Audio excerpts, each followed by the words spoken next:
नहमदुहु व नुसल्ली अला रसूलिल करीम अम्मा बाद क़ाल नबी सल्लल्लाहु अलैहि वसल्लम नफ्सुल मुमिन मुअल्लक़तुन बिदैनिही हत्ता युक़ज़ा अन्हु रवाहुल बुखारी व क़ाल नबी सल्लल्लाहु अलैहि वसल्लम इल्बिसु मिन सियाबिकुम अल-बियास फ़इन्नहा मिन खैरि सियाबिकुम व कफ़िनु फ़ीहा मौताकुम रवाहुत तिर्मिज़ी और कमा क़ाल नबी सल्लल्लाहु अलैहि वसल्लम। अजीज साथियों, जैसा कि हमने पिछले हफ्ते वादा किया था कि इंशाअल्लाह आपको कफन बनाने का तरीका बताया जाएगा प्रैक्टिकल तौर पर, क्योंकि हर इंसान को मौत आनी है और हर घर के अंदर आगे पीछे करके मौत हो जाती है। मसला ये आता है कि हम मुर्दे को नहलाए कैसे। तो नहलाने का जो तरीका था वो पिछले हफ्ते हमने बताया कि प्रैक्टिकल तौर पर कि कैसे मुर्दे को लेटाएंगे, किस किस तरीके से उसको करवट बदलेंगे और कैसे कैसे नहलाएंगे। आज हमें ये सीखना है कि हम जब मुर्दे को नहला देते हैं तो फिर से कफन पहनाना पड़ता है। और कफन का तरीका क्या है? सबसे पहले इस बात को जानने की जब इंसान मर जाता है तो 4 अहकाम उस पर नाजिल होते हैं, 4 हुक्म उस पर लागू होते हैं। सबसे पहले ये कि उसका कफन दफन का इंतजाम किया जाए। मरने के बाद उसके माल में से दूसरे का माल नहीं दिया जाएगा। उसने जो कुछ माल दौलत छोड़ा है उसी में से उसके कफन दफन का इंतजाम किया जाए। बहुत सी जगहों पर ये रवाज चला रहा है कि ससुराल वाले या पीर वाले उसको कफन का कपड़ा या कफन के पैसे देते हैं। ये चीज गलत है। जो इंसान मर रहा है, मर गया, उसी की जो माल और दौलत छोड़ कर के गया है उसमें से उसके कफन दफन का इंतजाम किया जाएगा। दूसरा है कर्ज। अगर उसने कोई कर्जा छोड़ा है तो उसका कर्जा उसके माल में से अदा किया जाएगा। तीसरा है वसीयत। अगर मरने वाले ने कोई वसीयत की कि मेरे माल में से इतना फलां को दे देना है, फलां को इतना दे देना, या फिर कोई मस्जिद मदरसे में अल्लाह के रास्ते के अंदर वो बता के गया फलां काम के अंदर इतना पैसा लगा देना, तो ये वसीयत उसका तीसरा हुक्म होगा, वो उसको जारी किया जाएगा, यानी उसको वसीयत को नाफिज किया जाएगा, उसका जो हुक्म है उसे पूरा किया जाएगा। वसीयत के अंदर एक बात जान लीजिए कि अगर कोई आदमी अपनी औलाद को नुकसान पहुंचाने की खातिर और ये कहे कि मेरा सारा माल जो है खर्च कर देना, अल्लाह के रास्ते में दे देना, तो ये गलत है। तिहाई माल की वसीयत वो आदमी कर सकता है, जायज है। यानी 1 रुपए में से 33%, 1/3, समझ रहे हैं बात? 1/3 जो है उसकी वसीयत जायज है, वो कर सकता है कि मेरे माल में से 1/3, यानी कि अगर उसने 3000 रुपए छोड़ा है तो 1000 रुपए वो अपनी वसीयत के मुताबिक कर सकता है। 20,000 रुपए को आप गरीबों में या मिस्किनों में या कोई मस्जिद मदरसे में दे देना सदका जारिया के तौर पर, तो आप उसकी वसीयत को पूरा करेंगे। चौथा है विरासत। अब जो माल उसने छोड़ा है, पहला उसका क्या किया, कफन दफन का इंतजाम किया। दूसरा उसने कोई कर्जा छोड़ा है तो उसको अदा करेंगे। तीसरा है वसीयत, अगर उसने कोई की है तो उस वसीयत को पूरा करेंगे। चौथा मामला आता है विरासत का। विरासत जिसे हम बोलते हैं, विरासत जो है ये मरने के बाद तकसीम होती है, मरने से पहले नहीं होती है। बहुत से लोग कहते हैं हमने तो जो है अपना विरसा बांट दिया। वो विरसा नहीं होता है, वो हदिया होता है, ये हिबा होता है, तोहफा होता है। अगर जिंदगी में आदमी कोई अपना ही माल का तकसीम करना चाहे, देना चाहे, तो उसका हुक्म ये है कि वो चाहे लड़की हो या लड़का, दोनों को बराबर बराबर देगा। और अगर मरने के बाद उसका विरासत तकसीम की जाती है तो उसमें मर्द को एक हिस्सा और औरत को आधा, यानी जितना मर्द को मिलेगा उससे आधा औरत को मिलेगा। अगर औरत को 50 पैसे मिलते हैं तो मर्द को 1 रुपए मिलेगा, समझ गए? अगर उसको आधा मिलेगा मर्द को, उसका डबल मिलेगा। लिर्रिजाली नसीब मिम्मा तरकल वालिदान वल अक़रबून। तो कुरान के अंदर अल्लाह रब्बुल आलमीन सूरह निसा के अंदर इसकी एक पूरी रुकू है जिसके अंदर तरके का विरासत का बयान किया है। अब इसके अंदर जो सबसे पहले उस पर लागू होता है कि उसके कफन दफन का इंतजाम उसके माल में से किया जाए। और ये कफन कैसा होना चाहिए? जिस तरीके से मर्द को रेशमी कपड़ा जिंदगी के अंदर पहनना हराम है, मर्दों के लिए रेशमी कपड़ा हराम है, तो मरने के बाद भी उसको रेशमी कपड़े का कफन नहीं पहना सकते। कफन जो है एक मीडियम साइज का हो, मीडियम कपड़ा हो, ना इतना महंगा हो कि आदमी की सोच से बाहर हो। आपने जाए और लेके कि 100, 200, 500 मीटर का कपड़ा ले लें, वो भी गलत है। जो दरमियाना जो कपड़ा है वो उसे आप लीजिए और उससे कफन दीजिए। अल्लाह के नबी सल्लल्लाहु अलैहि वसल्लम फरमाया अल्बिसु मिन सियाबिकुम बियास, लोगों तुम सफेद कपड़ा पहनो। कैसे कपड़े पहनो? सफेद कपड़े। फइन्नहा मिन खैरि सियाबिकुम, इसलिए कि सफेद कपड़ा तुम्हारे कपड़ों के अंदर सबसे बेहतर है। वकफ्फिनू फीहा मौताकुम, और इसी सफेद कपड़े के अंदर ही अपने मुर्दों को कफनाओ। यानी मुर्दे को जब तुम कफन दो तो सफेद होना चाहिए। तो इससे ये कि सफेद कपड़ा दीगर कपड़ों के मुकाबले में ये बेहतर और अच्छा होता है। आदमी जब पहनेगा उसमें भी अच्छा होता है। दूसरा, मेडिकल साइंस के एतबार से आप देखेंगे तो काला कपड़ा या रंगीन जो कपड़ा है धूप के अंदर जल्दी गर्म हो जाएगा, लेकिन सफेद कपड़ा जल्दी गर्म नहीं होगा। सफेद कपड़ा जब आप पहनेंगे और एक को काला कपड़ा पहना दीजिए, दोनों को धूप में 10 मिनट बिठा दीजिए, जिसके कपड़े काले होंगे वो धूप की गर्मी की वजह से क्या होगा? पसीना आ जाएगा, या उसके अंदर जैसे चाचा चोटी बोलते जो वो हो जाएगी। और सफेद कपड़ा जो पहनेगा उसके अंदर टाइम लगेगा। तो अल्लाह के नबी सल्लल्लाहु अलैहि वसल्लम के सफेद कपड़े पहनो, इसलिए कि सफेद कपड़ा बेहतर है, और सफेद कपड़ों ही के अंदर अपने मुर्दों को कफनाओ। तो अब आइए हम कफन का तरीका सीखते हैं। कफन किस तरीके से बनाया जाएगा? आमतौर से जो कपड़ा आता है वो आता है 1 गज की चौड़ाई। कितना आता है? 1 गज की चौड़ाई। अब उसको हम ऐसे लपेटेंगे तो उसमें क्या होता है कि आदमी को पूरा जिस्म लपेट नहीं पाता है, तंग पड़ता है। तो फिर हम क्या करते हैं, 1.5 पार्ट की उसकी जो पोट बोलते हैं, उसे ऊपर का जो कपड़ा होता है जिसके अंदर लपेटते हैं उसको पोट बोलते हैं। क्या बोलते हैं? पोट। अब जैसे ये कपड़ा ले लिया हमने, ठीक है, अब इसको हम ऐसे मोड़ते हैं इस हिसाब से। तो अब उसमें क्या होता है कि पूरा जो है आदमी का जिस्म नहीं आ पाता, ढक नहीं पाता। तो हम क्या करते हैं, 1.5 पार्ट की पोट बनाते हैं।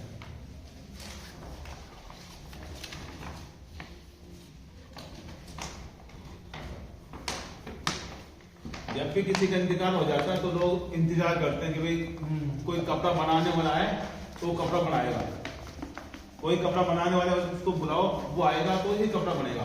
तो इसलिए आप लोग इसको सीखो, ये प्रैक्टिकल तौर पर आपको इसलिए बताया जाता है कि आप सीखो, और कभी किसी का इंतकाल हो तो तुम पहली दफा नहीं बना पाओगे, तुम्हें डर होगा कि ऐसा कि छोटा कट जाए, बड़ा कट जाए, लोग क्या कहेंगे। तो जो काट रहा है कपड़ा उसके पास जाके बैठ जाओ। कोई आदमी कपड़ा काट रहा है उसके पास जाके बैठ जाओ, और फिर उसके बाद जैसे वो करता है उसको अपनी नजर के अंदर बिठा लो, और फिर उसके बाद दोबारा आप भी काट सकते हो। तो अब हम ये पोट लेंगे, एक तरह से हमने लंबाई उसकी नाप ली, मुर्दे की जो मैयत है उसकी लंबाई नाप ली। उसकी लंबाई से कम 1.5 फुट, 1 फुट या 1.5 फुट लंबा लो, क्योंकि जब उसको जैसे लेटा दिया अपनी आगे उसको बांधेंगे ना, तो अगर छोटा रहेगा तो बनने में नहीं आएगा। तो 1 फुट कम से कम 6 इंची इधर हो और 6 इंची इधर हो कपड़ा। ये जैसे मान लो मोटा लेटा हुआ है, अब हमने ये कपड़ा लिया उसके लिए, तो इतना कपड़ा 6 इंची इधर आ गया, 6 इंची इधर आ गया, मिसाल के तौर पर, ताकि इसको जब लपेटेंगे तो यहां से बनने में आसानी हो और इधर भी बांधने में आसानी हो। अब हम जो कपड़ा लेते हैं वो करीबन 1 गज का या 1 मीटर का पहना आता है, उसमें पूरा आदमी लपेट नहीं पाता है। तो हम क्या करते हैं कि उसको पहले सीधा नाप लिया, उसकी लंबाई हमने मान ली जैसे मतलब 5 फुट है, तो 5 फुट उसका कपड़ा लेंगे लंबाई में, और उसको जो है नाप के काट लेंगे। जैसे मान लो ये कपड़ा एक मिसाल तो लंबा है, आपने उसको नाप लिया,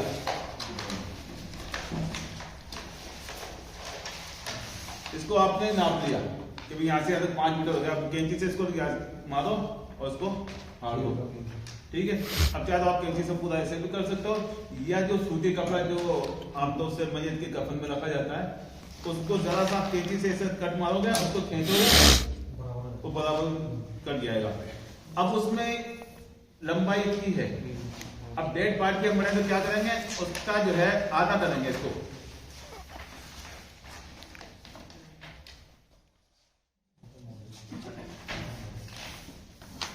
इसकी जो हमने लंबाई नापी ना इसके 2 हिस्से करेंगे, ऐसे 2 हिस्से कर देंगे, ठीक है, लंबाई के 2 हिस्से। अब इसका जितना हिस्सा है उसको यहां से नापेंगे वापस ऐसे, ठीक है, यहाँ से नापेंगे, नाप के क्या करेंगे, या फिर कैंची मारेंगे, इसको कपड़ा हम फाड़ लें। तो ऐसे से ये कपड़ा है ये मान लीजिए। अब इसको बीच में हमने यहाँ निशान मारा, ठीक है।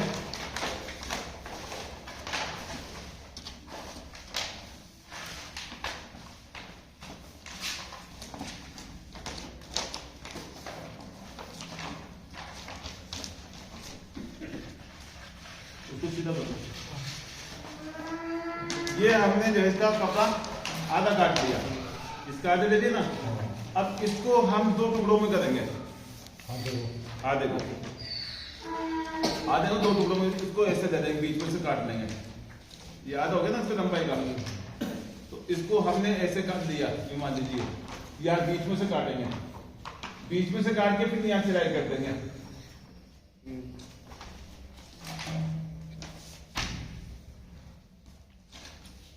देखो हम कैंची से काट रहे हैं,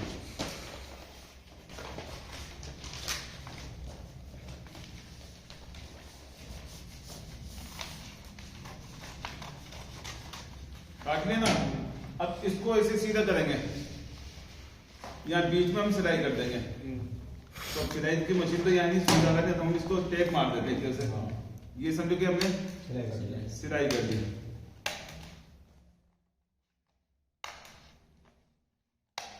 सिलाई हुई ना, अब ये लंबा हो गया इसके बराबर, आ गया ना इसके बराबर। अब इसको यहाँ से हम सिलाई करेंगे, जो एक कपड़ा काटा ना 5 फुट का, अब उसका आधा 2.5 फुट कर दिया, 2.5 फुट का लेके बीच में से काट दें, उसको लंबा बना देंगे। ये बन गया लंबा, ठीक है। अब इसको यहाँ जोड़ देंगे, किनारे से किनारे जोड़ देंगे। तो ये गोया कि हम जो सिलाई के लिए भी मशीन पे भेज देते हैं, या जो है कोई आदमी उधर टाँका मार लेता है, दोनों टाँका मार लो या सिलाई पे भेज दो मशीन पे। ये समझो कि हमने इसकी सिलाई कर दी। अब ये चौड़ा हो गया,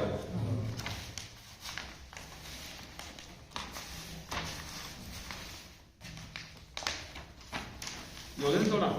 अब इसमें मुर्दे को हम ऐसे रखेंगे तो ये क्या होगा, आराम से कवर हो जाएगा। अब इसमें क्या होगा कि जो जैसे नमाज में हाथ बांधते हैं, दाएं हाथ ऊपर रहता है, बाएं हाथ नीचे रहता है, ऐसे मुर्दे को जब ये कपड़ा पहनाएंगे ना, तो ये बाएं जानिब का नीचे रहेगा और दाएं साइड का ऊपर आ जाएगा। ये ऐसा आ जाएगा इस हिसाब से, ठीक है। ये तो होगी फोर्ट जिसे बोलते हैं वो। अब मर्द के जो कफन में 3 कपड़े होते हैं, कितने होते हैं? 3 चादर होती है। तो एक चादर तो ये हो गई ना, दूसरी उसकी चादर होगी लुंगी की जगह, क्या होगी, तहमद या लुंगी पजामे की जगह उसको दे देंगे। तो उसमें जो है उसकी लंबाई के हिसाब से कि भी उसकी लंबाई कितनी है, मान लीजिए यहाँ तक का उसका 1 मीटर आ रहा है, 3 फुट आ रहा है, तो 3 फुट हम फिर कपड़ा नापेंगे और उसको काट देंगे। अब ये गोया कि कपड़ा काट दिया, ठीक है। अब ये उसकी जो है तहमद हो गया, ये उसका तहमद हो गया। नहीं, नीचे तक रहेगा, टखने से ऊपर। पजामा जैसे पैंट है जो टखने से ऊपर पहनते हैं, वैसे ही उसका टखने से ऊपर रहेगा और नाप तक रहेगा, नाप से नीचे, नाप से ऊपर नहीं, नाप तक उसको बना देंगे। ये समझो कि हमने उसका ले लिया, तहमद हो गया।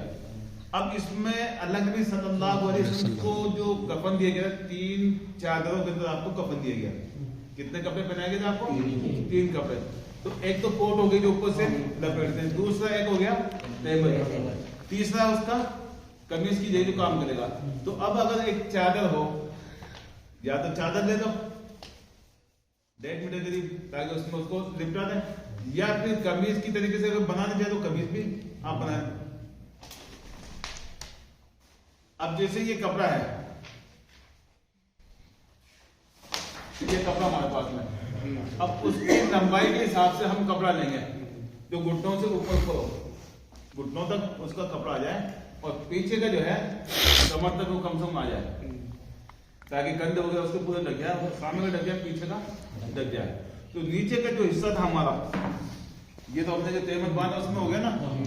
अब एक कमीज डालो ऊपर या चादर डाल दो, तो अब आमतौर से हमारा जो सिस्टम है वो कमीज का बना रखा है। अब उसमें क्या करेंगे हम कि ये जो पीछे का हिस्सा है, गोया कि हमने इतना ले लिया इसको, ये पीछे का हिस्सा ले लिया, ये सामने का ले लिया, ये लंबाई आ गई ना सामने की, तो ये समझो कि 1 मीटर लंबाई होगी ताकि उसके घुटनों तक आ जाए। पीछे का ले लिया हमने, क्या मतलब समझो आधा मीटर ले दिया हमने, समझ रहे कि सामने ले दिया 1 मीटर और पीछे ले दिया आधा मीटर, ऐसे समझ गए बात? आधे समझ में नहीं? या तो चादर ले लें, और हमारा जैसे हम लोग कमीज बनाते हैं तो कमीज का बनाने का तरीका क्या रहेगा कि आगे का जो हिस्सा है वो थोड़ा लंबा रहेगा और पीछे का हिस्सा कम रहेगा। तो ऐसे हम कपड़े को ले लेंगे इस हिसाब से कि आगे 1 मीटर आ जाए, पीछे आधा मीटर आ जाए। ये आगे का है ये सब कपड़ा पूरा, समझ लो ना? पीछे का हिस्सा ये आ गया, ये छोटा है। अब इसमें क्या करेंगे, हम कपड़े को ऐसे फोल्ड करेंगे, दोनों हिस्सों को बराबर करेंगे, ये आ गया ना? दोनों हिस्सों को बराबर करके और जरा सा यहाँ एक सुराख निकालेंगे गले के लिए। ये हमने सुराख निकाल दिया, इसको वापस खोल लो आप, ठीक है? अब यहां से जो इसको काट दीजिए, आप गला बना दीजिए इसका।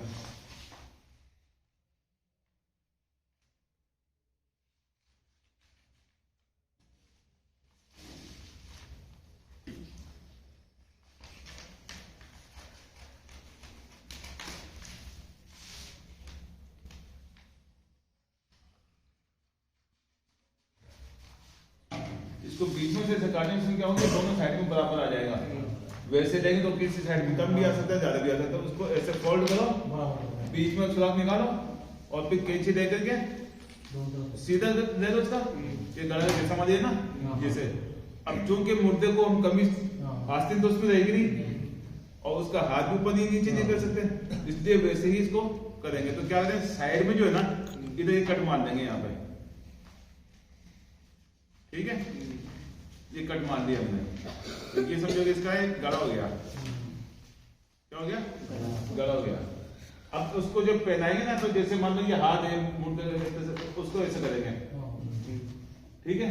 तो ये पीछे आ जाएगा और ये सामने आ जाएगा, समझिए बात? तो ऐसे पहनाएंगे ना गले में, तो ये समझो गला में पहना दिया, ये सामने से जो है उसका मुंह पर आ जाएगा, देखिए आपको इसका मुंह आ जाएगा, वापस इसको हम ऐसे कर देंगे। तो ये 3 कपड़े हो गए, कितने हो गए? 3। ये कमीज आ गया, ठीक है? और ये उसका तेमद आ गया, और ये आ गई उसकी कोट।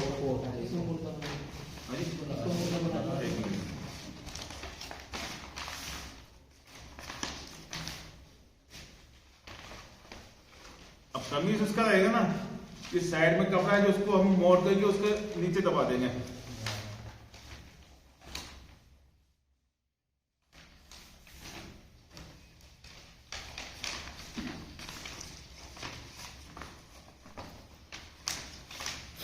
ये साइड में मोड़ दिया, नीचे दबा देंगे उसको, तो ये हो गया इसका कमीज और ये हो गया इसका तेमद। अब इसको हमने जो है फिट कर दिया, पहना दिया। अब मुर्दे को जब नहला करके हमने ढक रखा, पानी सूख गया उसका, मान लो उसको उठा के लाएंगे, तो इस चादर को जो है ना ऐसे करेंगे, इस नीचे कमीज की चादर को उधर खोल देंगे, उसको फिर वापस ऐसे सीधा ले लेंगे, तो ये उसका मुंह आ जाएगा, ठीक है? बार बार उठाना नहीं पड़ेगा। अब की जो तेमद है उसको हम ऐसे फैला देंगे, पहले डोरी पर जो लेटाएंगे ना, तो वहां पर कपड़े को ऐसे फैला देंगे कि उसका जो पाँव का लंबाई आप अंदाज देख लीजिए कि कितना है, उस हिसाब से इसको लंबाई पर दे दीजिए और ये कमीज लगा दीजिए। मुर्दे को ना ये समझो कि एक तरह से गोया कि मुर्दा हो गया, इसको हमने इसको ऐसे रख दिया, ठीक है? आधी समझ बात? इसको फिर कमीज को ऊपर ले लो। अब ये क्या हो गया, ये इसका गला दिख गया, ये समझो कि एक तरह से इसका मुंह ऊपर हो गया, ठीक है? यहां से हमने ढक दिया। अब इसको क्या करेंगे, पहले बाएं जानिब वाला ये मुर्दा ऐसे ले लेना, तो इसका ये बाएं जानिब हो गया, दाएं जानिब हो गया, तो इसको जो है हम ऐसे फोल्ड कर देंगे, इसको ढक देंगे और इधर से इसको ढक देंगे। उसके बाद क्या करेंगे, यहाँ से हम पाँव का जो कपड़ा इकट्ठा करके बांध देंगे, एक बीच में बांधेंगे रस्सी ताकि कपड़ा खुले। एक जो है तो इसका सर का जो बांधे ना यहाँ से, तो यहाँ सर को बांधे 3 जगह से बांधा जाएगा। कितनी जगह से? 3। तो अब दोबारा समझ लीजिए, पहले हम कपड़ा लेंगे, उसकी लंबाई नापेंगे, ठीक है। अगर छोटा बच्चा है, पतला दुबला आदमी है, कपड़ा चौड़ा है, तो सिंगल में भी काम हो जाएगा, जोड़ना नहीं पड़ेगा। अगर आदमी मोटा है, कपड़ा जो चौड़ाई में कम है, तो उसका आधा नाप लो, जितनी लंबाई का उसका कपड़ा दिया उससे आधा नाप लो, आधा नाप करके बीच में से उसमें काट लो, उसकी लंबाई हो जाएगी। उसको साइड में जो है बंद दो, बंद 3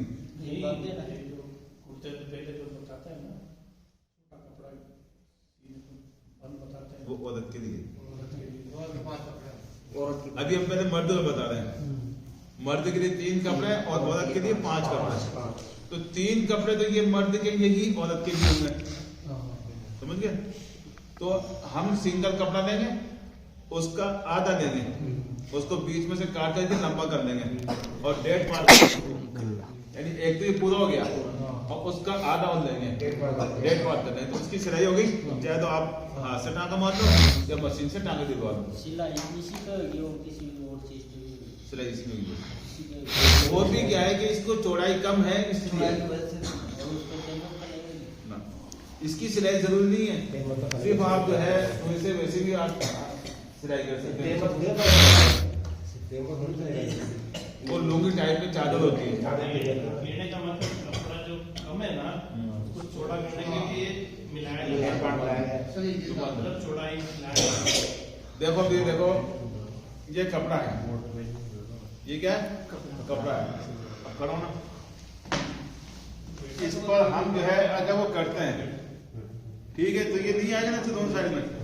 तो अब हमने क्या किया, इसका आधा कपड़ा दिया और उसको साइड में जोड़ दिया, तो समझो कि ये एक तरह से चौड़ा ऐसे हो गया। अब इसको जो है ये आ गया ना, ऐसे पूरा आ जाएगा। तो इसको चौड़ा बनाने के लिए ये साइड में कपड़ा जोड़ा जाता है, ठीक है। दूसरा क्या होगा, एक कम से कम 1.5 मीटर की लुंगी लेंगे, 1.5 मीटर वो शरीर के एतबार से हम ले सकते हैं। मोटा ज्यादा आदमी तो ज्यादा कपड़ा लेना पड़ेगा, पतला हो तो यानी उसमें जैसे लुंगी हम बांधते ना, उस हिसाब से हो जाएगा। तो ये जो कपड़ा है, समझो कि ये चादर ले दी हमने, किसके लिए? लुंगी के लिए, देमत के लिए। इसको ऐसे हमने लिया। अब ये जैसे 1 मीटर है, अब मेरा तो आई नहीं रहा, छोटा पड़ा, तो 1.5 मीटर लेंगे, तो उसको ऐसे करके ये ऐसे उसको लुंगी तरह बना देंगे, ठीक है ना। तो ये बांधने को जरूरत नहीं, बस उसको ऐसे ही लटका देंगे, क्यों मुर्दा खड़ा तो होने जो नीचे गिरेगा। दूसरी चादर होगी, तीसरा कमीज हो गया, ये हो गया मर्द के लिए। अब औरत के लिए 2 कपड़े और चाहते हैं। औरत का हुक्म यह है कि वो पर्दे की हालत में रहे, तो जैसे जिंदगी में है वैसे मरने के बाद भी है। उसके लिए एक ओढ़नी, चादर, दुपट्टा जिसे बोलते हैं, वो एक ओढ़नी और एक सीना बंद, ये 2 कपड़े चाहिए। तो अब उसके लिए क्या होगा, जैसे ये कपड़ा है, ठीक है, उसको हमने 1 मीटर ले लिया, ये समझो 2 मीटर कपड़ा है, कितना है? 2 मीटर। इसको हमने ले लिया 1 मीटर, 1 मीटर कपड़ा ले लिया ना। अब उसमें जो 3 फुट बना लो, 3 फुटा बना लो ऐसे, ये उसका दुपट्टे का हो गया, ठीक है। अब जैसे आमतौर से औरतें जो टोपी उड़ती है ना, उस हिसाब से तो वो होगा नहीं, दुमाली टाइप में, हाँ ऐसे बना लो। इसको जो है ना, उसके सर पे ऐसे पूरा यहाँ से ढक दो, उसका लग जाएगा, ठीक है। समझ रहे ना, ये उसकी दुमाली हो गई, बाल सब ढक जाएंगे।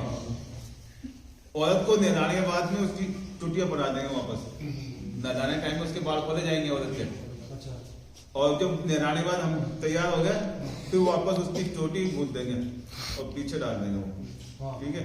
तो एक रुमाली के तौर पर उसका जो है सर का कपड़ा रहेगा, समझ गए। तो जैसे वो दुपट्टा ओढ़ती है वैसे एक तरह से उसकी चादर वो ओढ़ जाएगी। फिर एक रहेगा उसका सीना बंद, सीने का जो उबार होता है हल्का, उसको छुपाने के लिए उसमें क्या करेंगे कि 1 मीटर या 1.25 मीटर कपड़ा, आधा मीटर कपड़ा लेंगे, ठीक है। उसको ऐसे लेकर के उसके सीने पर डाल देंगे। तो हमने जब कमीज बिछाया ना ये, तो कमीज बिछाने के बाद में ये कपड़ा ऐसे लगा देंगे बीच में, ठीक है। फिर ये ऊपर से आ जाएगा और ये जो ओढ़नी जो होगी ना उसको जो है गले से ऊपर रहेगा, वो कपड़ा वो नीचे रहेगा, कमीज उसके ऊपर रहेगा। कमीज को जब हमने उस पर पहना दिया फिर यहाँ जो है वो ओढ़नी उसको उसके सर पर ढक दो। तो ये हो गया औरत के लिए 5 कपड़े। अब कभी भी किसी का इंतकाल हो जाए तो ये तो हमने आपको अखबार ये मतलब पेपर को बताया, कपड़े का प्रैक्टिकल इसी तरीके से होगा। तो कोई आदमी कपड़ा बना रहा है, वहां जाके आप बैठ जाओ, उसको देखो कैसे बना रहा है। मैंने भी कोई ऐसे नहीं सीखा है, ऐसे ही सीखा है, कपड़े बना देते जाके पास में बैठ गए। पढ़ना एक अलग चीज होता है और प्रैक्टिकल एक अलग चीज होता है। कोई भी बता दे कफन में 5 कपड़े, 3 कपड़े, 3 चादर ले लो, एक तेमन बना लो, एक कमीज बना लो, एक जो है कोट बना लो। अब उसको कभी तू बना के दिखा, बोलता मुझे बनाना नहीं आता क्योंकि अब इसने ध्यान ही नहीं दिया कभी। तो आप लोग सीखो, नौजवान जो है आ गया वो सीखो, और उसको सीख करके कहीं ऐसा मौका है कि किसी का इंतकाल है तो बोले भाई कपड़ा दिया हम काटेंगे, प्रैक्टिकल हो जाएगा। तो क्या होगा, 3 कपड़े मर्द के लिए, एक जो कोट, एक लुंगी की जगह और एक कमीज की जगह।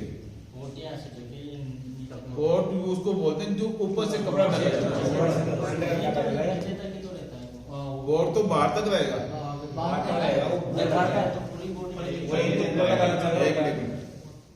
देखो 2 कपड़े तो मरीज को पहना देंगे हम, एक तो पजामा लुंगी वाला पजामा और एक कमीज बना दिया। अब तीसरा कपड़ा जो हमने चादर तैयार की ना बड़ी 1.5 पार्ट की, इसी में उसको लपेटेंगे और उसी से उसको ढक देंगे। पूरा सर से ऊपर से जाएगा, जैसे कपड़े को लपेटा, ये इतना कपड़ा उसका ऊपर रहेगा सर से, इतना कपड़ा ऊपर रहेगा तो उसको यहाँ बांध देंगे, ठीक है। ऐसे पग का जो है ऐसे पग से बाहर निकला रहेगा कपड़ा, तो उसको बेड़ा करके और धागा बांध दो। 1 फुट ज्यादा बताया था ना, तो कम से कम 6 इंच 9 इंच ज्यादा ले लो, पूरा दोनों साइड से 1.5 फुट के ज्यादा ले लो। 5 फुट की लंबाई तो आप 6.5 फुट ले लो, ठीक है, ताकि पकड़ने में आसानी से मुर्दे को जब नीचे लटाते ना कपड़े में, तो वो दोनों रस्सी दोनों साइड के जो बंधन होते हैं, जो कपड़ा उसी को पकड़ के और बीच में सपोर्ट लगा देते हैं, वो नीचे उतारते हैं। अगर छोटा रहेगा तो आप पकड़ में नहीं आएगा। अब कहीं ऐसा मौका आ जाए कि भाई कफन ही छोटा है, कपड़ा नहीं मिला, तो अल्लाह के नबी सल्लल्लाहु अलैहि वसल्लम के टाइम में शुहदाए उहद को कफन नहीं मिले थे, तो उसमें क्या कि किसी को छोटा मिला किसी को बड़ा मिला। तो अल्लाह के नबी ने कहा कि इनके पाँव जो है खुले रख दो, चेहरे को ढाक दो और पाँव की जानिब से खुला रख दो, और इन पर इसकी घास, एक घास आती है उसको घास डाल के उसको ढक दो। तो पता ही नहीं कि मुर्दे का पूरा जिस्म छुपाना जरूरी है। अब अगर किसी को कपड़े नहीं मिले तो सर की जानिब से उसको छुपा दें और पाँव का हिस्सा जो है उस पर घास वगैरह डाल के वो कर दे, तो आजकल तो ऐसी बात है नहीं, लेकिन फिर भी कहीं ऐसा मौका जाता है कि यहाँ कपड़ा लेके आए, काटने वाले ने आगे पीछे काट दिया, कम पड़ गया और दोबारा गया तो कपड़े नहीं मिले। जैसे भी लॉकडाउन में हुआ, इंतकाल हो गया, दुकानें सारी मार्केट बंद, कपड़ा नहीं तो कहाँ से लेके आए। तो ऐसा कभी हो जाता है कि आदमी नहीं ले पाता है, तो जो कपड़ा उसमें काम चला तो उसमें क्या करेंगे कि सर की जानिब जो है हम पूरा ढकेंगे और पाँव की जानिब खुला छोड़ सकते हैं। तो 3 चादर, एक पोट होगी जो बाहर तक रहेगी, दोनों साइड में आगे पीछे बाहर तक रहेगी। अब उसको ढकेंगे तो क्या करेंगे, पहले बाएं जानिब का हिस्सा उसको ऐसे मोड़ देंगे और फिर दाएं जानिब को मोड़ देंगे। तो जैसे नमाज में हमारा हाथ ऊपर नीचे रहता है ना, दाएं हाथ ऊपर रहता है, बाएं हाथ नीचे रहता है, तो ऐसे ही कपड़े को करेंगे, ठीक है। एक उसका टेबल बना देंगे और एक का कमीज बना देंगे, 3 कपड़े हो गए। औरत के लिए कितने कपड़े चाहिए? 5 कपड़े। 3 तो यही कपड़ा जो मर्द को, एक उसके लिए ओढ़नी और एक सीनाबंद। तो सीनाबंद जैसे 1.5 मीटर का या आधा मीटर का कपड़ा उसके शरीर के एतबार से हम ले सकते हैं, तो लंबाई में रहे ताकि जो पोजीशन उसका पूरा ढक सके। पीछे से लाकर उसको ढक दो, ठीक है।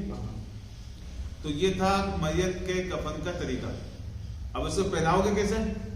कोट को जो है डोली के अंदर या जो भी चादर की उसको बिछा दो पहले, उसके बाद में उसका जो तेमत का कपड़ा है उसको बिछा दो, ठीक है। उसके बाद में कमीज का कपड़ा लगा देके उसको उलट दो, कमीज का कपड़ा उलट दो। अब उसमें ला करके मुर्दे को पकड़ के यहाँ लेटा दो, लेटाने के बाद में उसको ऐसे कर दो।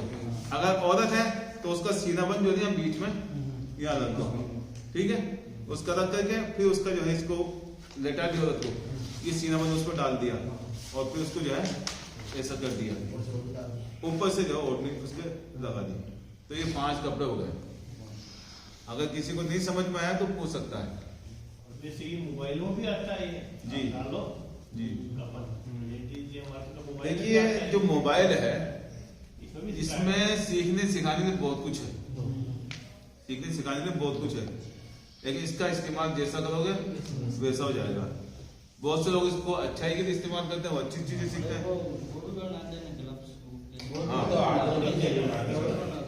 अब हमने जो है कफन तो बना लिया, अब नहलाने के लिए 3 थैली बनाते हैं, बोले थैली भी बना दो। तो आजकल तो प्लास्टिक की तरफ से पहनते हैं। अगर थैली बनाते तो फिर क्या करेंगे कि जैसे ये कपड़ा दिया हमने, ये कपड़ा है, उसको लेकर के और इस नाप पे बना दिया। इतना कपड़ा है कि जिससे हाथ अंदर चला जाए आसानी से, ठीक है। तो ये हमने कपड़ा दिया, इसको ऐसे मोड़ लिया, या सिराई मार दिया, खुला रहेगा, या हाथ अंदर घुस गया। तो ये कपड़ा क्यों पहनते हैं? ये थैली की वजह क्या है? इससे एक फायदा है कि जैसे उसकी पेशाब और पखाने की जगह इस्तिंजा करवाते हैं, उसमें बताया था ना कि पहले अपना खुद का वजू कर लेंगे, उसके बाद में मैयत को थोड़ा हल्का सा पेट दबाएंगे, फिर उसको थोड़ा करवट लेंगे और उसकी जो पेशाब और पखाने की जगह है उसमें इस्तिंजा करेंगे, इसको पाकी दिलाएंगे। तो अगर डेला मिल जाता तो आप डेले से उसको साफ कर दीजिए, डेला नहीं मिला है तो पानी से आप साफ करें। तो इंसान जो है अपने शर्मगाह पर हाथ डाल देता है, नंगी पर, उनको थोड़ा हाथ लगा दो, नंगी शर्मगाह पर हाथ लगा दे। जैसे ये है कि नंगा है, इस पर कपड़ा चढ़ा हुआ है, ये नंगा, अगर मेरा हाथ ऐसे टच हो गया तो मेरा वजू टूट जाता है। शर्मगाह में चाहे आगे हो चाहे पीछे, पेशाब की जगह पखाने की जगह। तो मुर्दे को भी जब हम नहलाएंगे तो उसके पखाने की जगह साफ करेंगे, तो वो जाहिर सी बात है कि किसी की शर्मगाह पर हम हाथ डालेंगे तो अच्छा नहीं रहता ना। तो वो एक अदब के तौर पर उसको जो है पहन लेंगे, पेंसिल नहीं पहन लेंगे। दूसरा उससे क्या, अगर कोई गंदगी भी है तो वो आपके हाथ की नहीं कपड़े पर ही लगेगी, या आपने हैंड वॉश में लगाना पड़वा तो वो उसके लगेगी। इस्तिंजा करवा के आप उसको निकाल दीजिए, कफन से टच नहीं है, वो कफन के वो जरूरी नहीं है।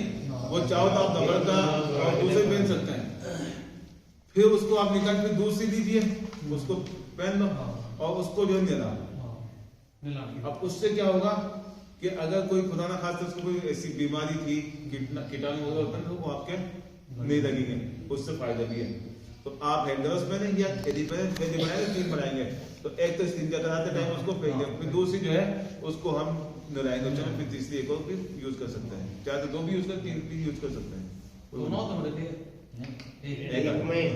बायां हाथ में पहनेंगे वो, कौन से हाथ में? बायां हाथ में, उल्टे हाथ में।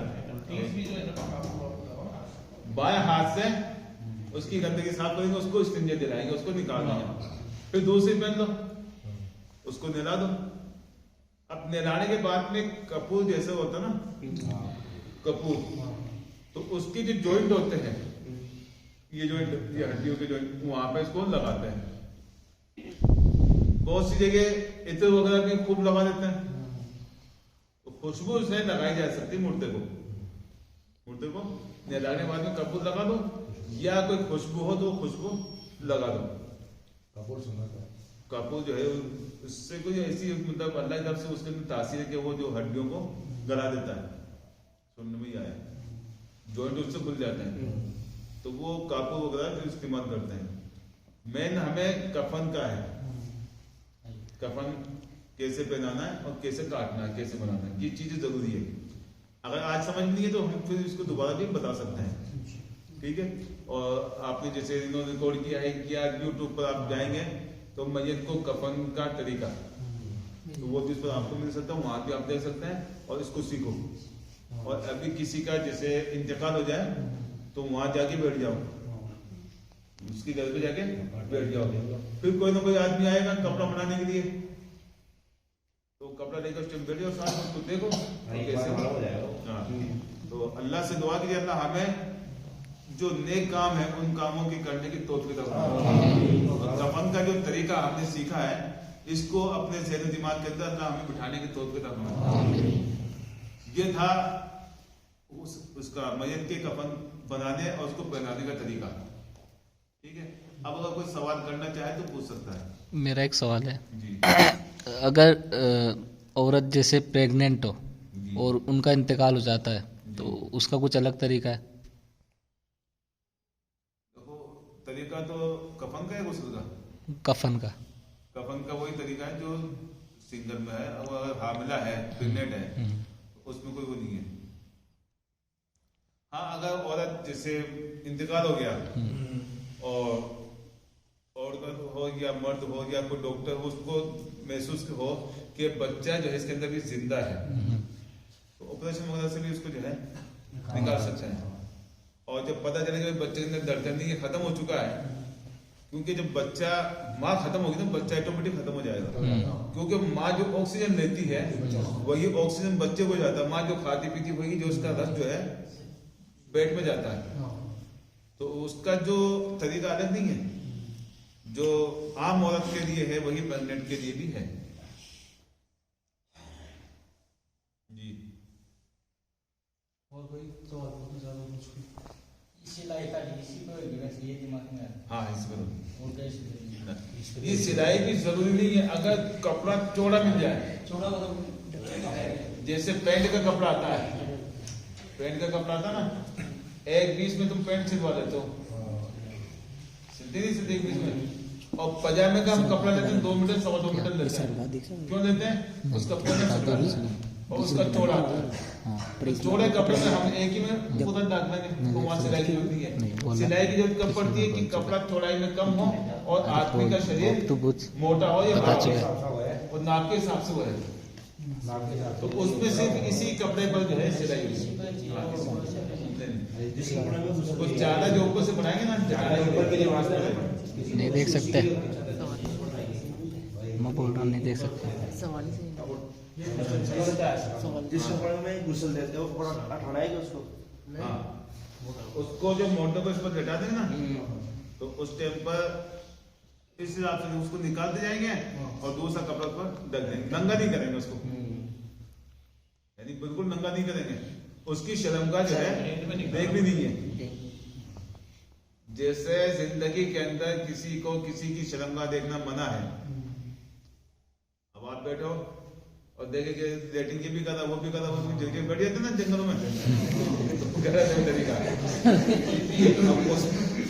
उसमें क्या होता है, एक दूसरे को वो देखते हैं, तो ये चीजें मना है। एक मिनट, अब उसमें क्या होता है कि जैसे एक दूसरे इंसान की इज्जत और एहतराम दुनिया के अंदर है जिंदगी में, वैसे ही मरने के बाद उसका एहतराम लाजमी है। खुदा न खास्ता जिसको आपने नहलाया है और उसके कोई जिस्मानी अंदरूनी कोई बीमारी थी या कोई हाथ कोई अजू वगैरह उसका जो जिस्म के अंदर कोई पार्ट से उसका कटा फटा हो और वो ऐब में शुमार होता है, तो आपको वो ऐब किसी को बतानी नहीं है, अपने दिल के अंदर रखना है। और इसकी बड़ी फजीलत है। अल्लाह के नबी सल्लल्लाहु अलैहि वसल्लम की मन सतरा ऐब मुस्लिमान, जो कोई आदमी किसी मुसलमान के ऐब को छुपाए, उस पर पर्दा डाले, सतरहुल्लाहु यौमल क़ियामा, अल्लाह रब्बुल आलमीन उसके ऐबों पर क़यामत के दिन पर्दा डालेगा। तो ये फजीलत है इसकी। तो मुर्दे को हम नहलाएंगे, उसके अंदर किसी भी तरह की कोई बातचीत है उसको दूसरों को बताना नहीं है, वो अपने दिल के अंदर रखना है। समझिए, ये ना हो कि कहीं जगह क्या इसके तो ऐसा था, पेट में इसके यूं था, इसके यूं था, आपने उसको कहा, उसको पूरे में फैल गई बात। तो ये ऐसा नहीं होना चाहिए। सिर्फ आप जो है अपने दिल के अंदर रखें। और अगर ऐसी कोई बीमारी की वजह से, तो आप अल्लाह से तौबा भी करें, अल्लाह से पनाह मांगे, अल्लाह ऐसी बीमारी से हमें महफूज रखे। तो ये चीज होनी चाहिए। और कुछ पूछे कोई? चलो मजलिस के इख्तिराम की दुआ जो है पढ़ लीजिए। सुब्हानकल्लाहुम्मा रब्बना व बिहम्दिका अशहदु अल्ला इलाहा इल्ला अंता अस्तगफिरुका अतूबु इलैक। आज की मजलिस के इख्तिराम का ऐलान किया जाता है। आप लोगों का बहुत बहुत शुक्रिया, आप लोग यहाँ आए। आइंदा प्रोग्राम के अंदर हम इंशाअल्लाह जनाजे की नमाज कैसे पढ़ेंगे, जनाजे की नमाज कैसे पढ़ेंगे, ये जो मौलवी साहब नमाज पढ़ता है वो उसी पे वो पढ़नी पड़ती है। इंशाअल्लाह आपको अगला शनिचर उसमें जो है आपको जनाजे की नमाज का तरीका, इमाम कहाँ खड़ा होगा, मुक्तदी कहाँ खड़े होंगे, किस तरह सब बांधेंगे, इसके बारे में इंशाअल्लाह बताया जाएगा। एक है ना, ये मुर्दे से रिलेटेड सवाल था मेरा कि मुर्दे को कितने टाइम तक रख सकते हैं? देखिए, मुर्दे को रखने का टाइम तो ज्यादा मना है। हदीस में आता है कि जब किसी का इंतकाल हो जाए तो जितना जल्दी मुमकिन हो सके उसको दफनाया जाए। ये कोई किसी किसी को आते हैं ना, वो लोग बहुत सारे मैं बोल रहा हूँ, किसी का इंतकाल हो जाए तो जितनी जल्दी मुमकिन उसे दफना दिया जाए। अब अगर आदमी कहीं से आ रहा है तो उसमें जल्दी दफनाने की क्यों हुक्म दिया गया? अल्लाह के नबी कि जब तुम मुर्दे को दफना मर जाए उसको कफन के लिए तैयार कर लो, उसको जल्दी दफना दो। जब तुम उसे लेकर के जाओगे तो गोया कि तुम्हारे कंधों पर वो बोझ है, तुम अपना बोझ जल्दी उतार दोगे। वो नेक है तो उसको तुम उसके ठिकाने तक जल्दी पहुंचा दोगे, और अगर वो बुरा है तो गोया कि तुम्हारे कंधों पर एक बोझ है, उस बोझ को तुम जल्दी उतार दोगे। अब नहीं बात है कि किसी का इंतकाल हो गया, वो कोई बोलता है मेरा बेटा सऊदी से आ रहा, कोई बोलता पाकिस्तान से आ, कोई दुबई से आ, कोई कहीं से कोई कहीं से। इसमें तो हुक्म ये कि जितनी जल्दी हो सके आप दफनाने की कोशिश करें। अब नहीं बात है कि कोई कहीं से आता है तो आने वाला क्या होता है, सिर्फ वो चेहरा देख सकता है, उसका बोल तो सकता नहीं, उससे बातचीत कर सकता नहीं, खाली चेहरा देख सकता है। तो ये चीजें जो है इस्लाम के अंदर मना है। दूसरा, किसी का इंतकाल जैसे सऊदी में हो गया, अब उसको यहाँ लेकर के आते हैं, वो भी गलत है। जहां पर इंतकाल हुआ है वही मिट्टी दी जाए। अब ये जैसे मान लो हॉस्पिटल में भर्ती था कोई आदमी सीकर में, अब इंतकाल हो गया तो उसको तो यहाँ तो लाना ही पड़ेगा। एक आदमी का सऊदी में इंतकाल हो, उसको घर वाले के सामने यहाँ लेकर के आओ, तो सऊदी से यहाँ लाने में तो कई दिन लग जाएंगे। दूसरा, उसको जो ताबूत होता है, पेटी होती है, उसको पैक कर देते, फिर उसको खोलते हैं। दूसरा, उसमें फिर कई तरह की बातचीत होती है, बेगमती होती है, प्लेन में जाना आना, ऊपर नीचे उतारना करना, ये चीजें गलत होती है। तो इसलिए हुक्म यह है कि जहाँ आदमी का इंतकाल है तो थोड़ा बहुत आसपास का कोई एरिया है, जैसे मान लो जयपुर में हॉस्पिटल में एडमिट था, उसको यहाँ ला सकते हैं, लेकिन किसी को यहाँ से उठा करके हम दिल्ली ले जाके दफनाएंगे, वो गलत है। तो मैयत का इंतकाल हो जाए तो उसमें अगर कोई आदमी बाहर है तो उसको सोचना चाहिए इंतकाल तो हो गया, अगर इतनी आपको मोहब्बत थी तो आप पहले आते हैं। एक तो अचानक इंतकाल होता है उसमें बात अलग, लेकिन जो आदमी बीमार चल रहा है और उसमें हमें पता चल ये आदमी मरने वाला है, जगह जगह फोन हो गया, इसका टाइम आ गया, अल्लाह ही डर कब इसका टाइम पूरा हो। हम समझ आते हैं क्वेश्चन नहीं आते वो, जब इंतकाल हो गया हाँ बोले क्या मैं आ रहा बस, तो जैसे सोचते बस अभी पहुंच जाऊं, तो उस टाइम पर हम जो है 6-6 घंटा 8 घंटा कोई रात को इंतकाल हो, सुबह मतलब जैसे हो जाता है, रात को इंतकाल हो गया मगरिब बाद में। अब हमारे यहाँ मसला क्या है कि कब्र खोदने वाला तो वो तैयार तो देती नहीं है, जब किसी का इंतकाल उस टाइम जाके खोदते तो उसमें 5-6 घंटा 4 घंटा 5 घंटा लग जाती है। तो अब रात को जो है वो इंतजाम बैठ नहीं पाता है, इसलिए सुबह उसको जल्दी करना चाहिए। सुबह जैसे कोई 8 बजे ले जाए, 9 बजे ले 10 बजे, नहीं कि 100 की बाद में लेके जाए, हम तो उसे जितना जल्दी हो सके। अब किसी का सुबह 8 बजे इंतकाल हो गया तो जोर बाद में उसको दे जाओ, उसने वो घर तैयार हो जाएगा, कोई आने वाला वो भी आ जाएगा। अब ये चाहे कि सुबह इंतकाल उसको रात को शाबाद में लेके जा रहा है, वो गलत है। तो इसमें तो कई मसाइल हो गए ना, एक आदमी की वजह से मतलब पूरा गांव पूरा मोहल्ला एक इंतजार में बैठा हुआ, वो आदमी बोला आधे घंटे में आ रहा, 10 मिनट में आ रहा, मतलब टाइम भी दे दिया, तो वो भी घंटे एक सवाल ये था कि जैसे मोबाइल में अपन मुर्दे को दिखा सकते हैं किसी और को, वीडियो कॉल पे। वीडियो कॉल पे। मोबाइल पर दिखाओ आपको, तो ये मोबाइल का उस जमाने के अंदर वो नहीं था, अल्लाह ने भी आज की टेक्नोलॉजी है, सुनिए।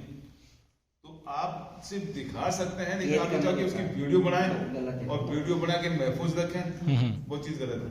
अच्छा, तस्वीर बनाना जब मना है तो उसकी वीडियो बनाना तो बात है, हाँ आप उसको जो है वीडियो कॉल करके लाइव कॉल दिखा दें, वो बात एक अलग हो जाती है, लेकिन आप उसकी वीडियो बनाएं, ये चीज गलत है। बार बार देखना, बार बार फोटो मतलब मरने के वाले का फोटो लेना, फोटो खींचना या उसकी वीडियो बनाना, ये चीज गलत है। कुछ टाइम के लिए रख कर तो डिलीट कर सकते हैं। देखो ये चीजें जो है, जो तस्वीर बनाने वाली बात है, वो तस्वीर वाली इसमें नहीं है, इसमें आदमी देखता है और उसको बटन दबाया खत्म। एक तस्वीर होती है जिसे पहले बना दी हाथ से, या उसका मुजस्समा तैयार कर दिया, मुजस्समा जो होता है वो उसको तैयार कर दिया, स्टेचू जो बोलते हैं, वो चीज तो गलत है।